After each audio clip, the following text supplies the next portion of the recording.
नमस्कार, सुगरण स्वाद घरचा या यूट्यूब चॅनलवर मी स्वप्ना तुमचं खूप खूप स्वागत करीत आहे। आज आपण बनवणार आहोत आषाढी एकादशी निमित्त कुरकुरीत साबुदाणा वडा।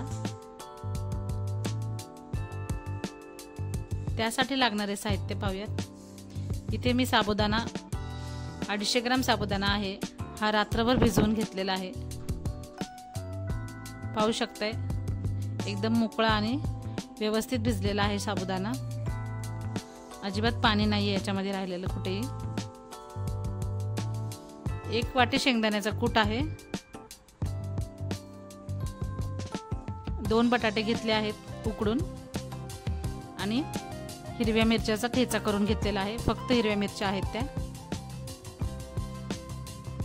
आता हे सर्व साहित्य आपण वड्यासाठी वापरणार आहोत। हे बघा, एका मोठ्या भांड्यामध्ये मी घेतलेला आहे साबुदाणा।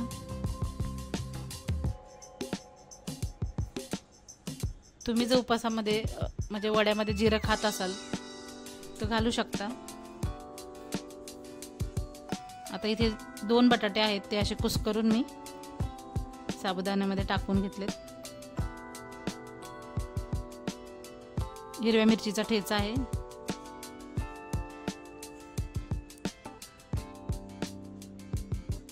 तोही टाकून घेतला आहे आणि शेंगदाण्याचा कूट। शेंगदाण्याचा कूट हा अगदीच बारीक नाही करायचा, थोडासा ओबडधोबडच वाटायचा। चवीप्रमाणे मीठ।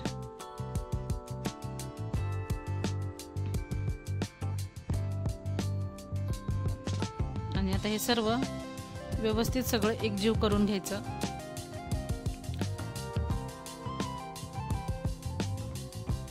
तुम्हाला हवा असल्यास तुम्ही हिरवी मिरची जी आहे आपण वाटून घातलेली ही तुम्ही नंतरही घालू शकता।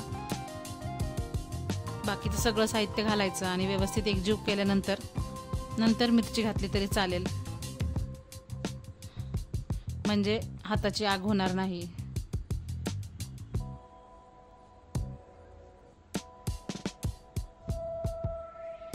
हे पहा, या पद्धतीने मस्त असा छान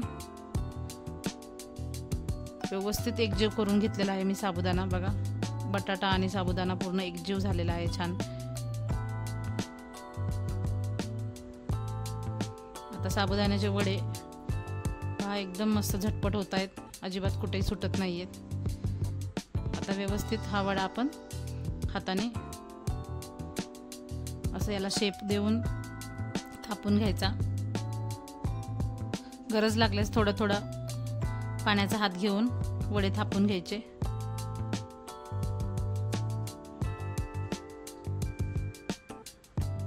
साबुदाणा पाहू शकता तुम्ही एकदम अख्खाचे अख्खा राहिलेला आहे आणि वडे तळल्यानंतरही तो असाच राहणार।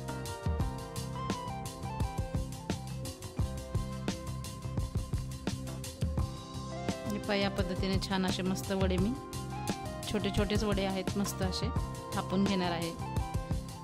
शक्यतो वडे या साईजचेच करायचे, म्हणजे तळल्यानंतर ते आतपर्यंत छान तळले जातात आणि टम्म फुगतात।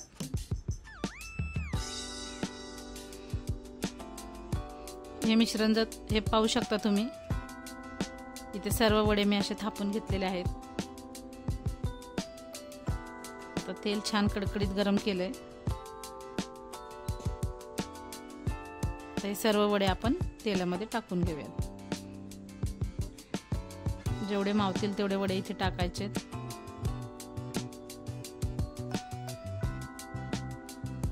आणि आता हे 1-2 मिनिटं असेच छान एक साइडने मस्त रंग येईपर्यंत आपण तळून घेणार आहोत। आता हे छान असे उलटून पालटून आपण तळून घ्यायचे।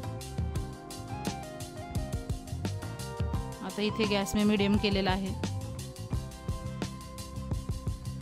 आता मीडियम गॅसवर बघा वडे कसे असे हलके झाले आहेत, एकदम तेलावरती असे तरंगत आहेत।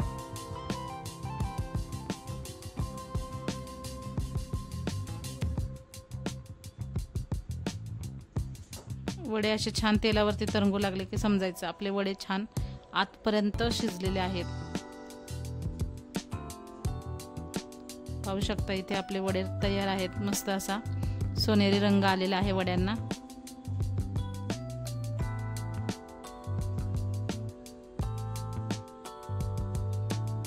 अजिबात तेलकट नाहीये वडा आणि तेलात बघा कुठेही वडा सुटलेला नाहीये.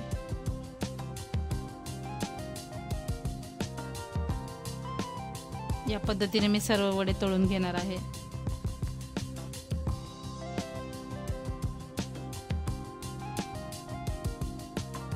या पद्धतीने वडे तळून घेतले की वडे एकदम छान आणि हलके होतात. अजिबात घाई नाही करायची.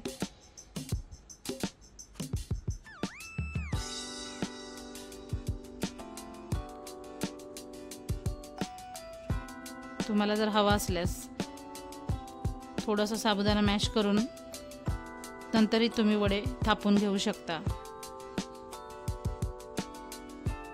पण मला असा अख्खाच साबुदाणा छान दिसतो वड्यामध्ये म्हणून मी असाच अख्खाच ठेवते. पाहू शकता इथे आपले सर्व वडे तळून झालेले आहेत. अगदी टम्म फुगलेले वडे आहेत.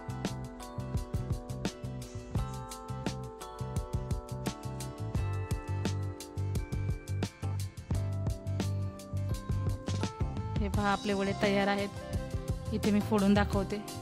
बघा एकदम हलका आणि आतपर्यंत छान शिजलेला आहे वडा. अजिबात तेलकट झालेला नाहीये आणि वरचं आवरण बघा किती कुरकुरीत असं झालेलं आहे. नक्की करून पहा. रेसिपी आवडल्यास चॅनलला लाईक, कमेंट आणि सबस्क्राईब करायला विसरू नका. धन्यवाद.